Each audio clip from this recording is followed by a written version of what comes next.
Assalamualaikum warahmatullahi wabarakatuh. Selamat pagi anak-anak. Hari ini kita akan belajar akidah akhlak tentang iman kepada kitab-kitab Allah Subhanahu wa taala. Kitab-kitab yang diturunkan Allah Subhanahu wa taala kepada rasul-rasulnya sebagai rahmat dan hidayah bagi seluruh umat manusia agar mencapai kebahagiaan di dunia dan di akhirat. Iman kepada kitab-kitab Allah merupakan rukun iman yang ketiga. Kitab-kitab Allah Subhanahu wa taala yang wajib kita imani ada 4 dan disebut juga kitab samawi. Yang pertama yaitu kitab Taurat, diturunkan kepada Nabi Musa alaihi salam untuk kaum Bani Israel.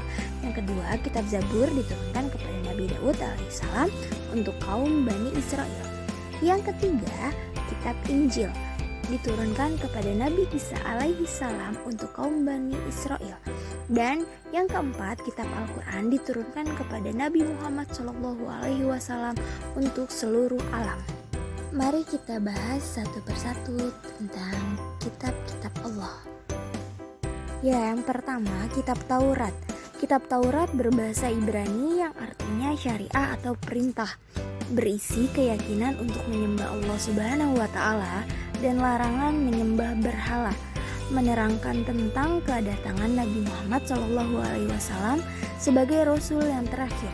Surat Al-Quran tentang kitab Taurat terdapat dalam Quran surat Al-Isra ayat 2. Yang kedua adalah kitab Zabur. Kitab ini diturunkan kepada Nabi Daud alaihissalam.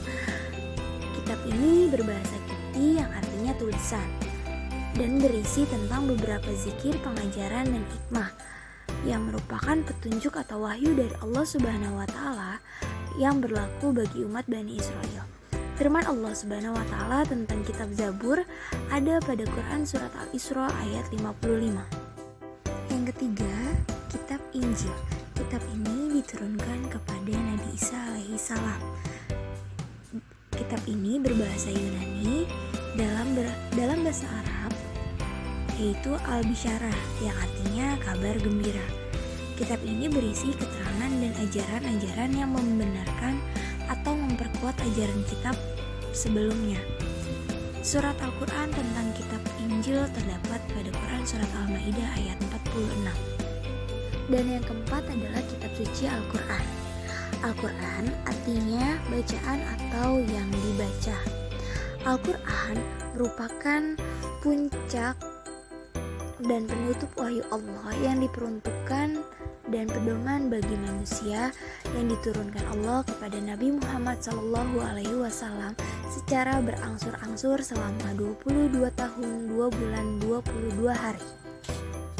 Sesuai dengan firman Allah, Quran surat Al-Baqarah ayat 2 yang artinya adalah kitab Al-Quran ini tidak ada keraguan padanya, merupakan petunjuk bagi mereka yang bertakwa.